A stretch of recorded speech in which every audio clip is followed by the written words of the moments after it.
بسم اللہ الرحمن الرحیم۔ سنگاپور میں امتحانات سے پہلے ایک اسکول کے پرنسپل نے بچوں کے والدین کو خط بھیجا جس کا مضمون کچھ یوں تھا: محترم والدین، آپ کے بچوں کے امتحانات جلد ہی شروع ہونے والے ہیں۔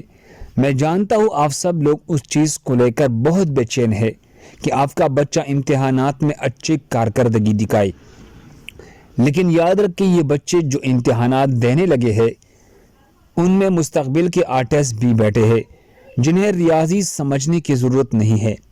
اس میں بڑے بڑے کمپنیوں کے ترجمان بھی بیٹھے ہوں گے جنہیں انگلش، ادب اور ہسٹری سمجھنے کی ضرورت نہیں ہے۔ ان بچوں میں مستقبل کے ادیب بھی بیٹھے ہوں گے جن کے لیے کیمسٹری کی کم مارکس کوئی معنی نہیں رکھتے، ان سے ان کی مستقبل پر کوئی اثر نہیں پڑنے والا۔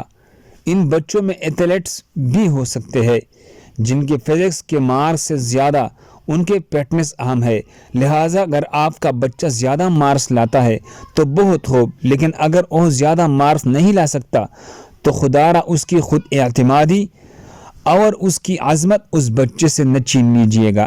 اگر وہ محنت کے باوجود بہت اچھے مارکس نہ لا سکے تو انہیں حوصلہ دیجیے گا کہ کوئی بات نہیں ہے، یہ ایک چھوٹا سا امتحان ہی تھا اور زندگی میں اس سے بھی کچھ بڑا کرنے کے لیے بنائی گئی ہے۔ اللہ ہم سب کو اس پر عمل کرنے کی توفیق عطا فرمائے۔ دوسرے مسلمانوں کے فائدے کے لیے آگے ضرور شیئر کرے۔ جزاک اللہ۔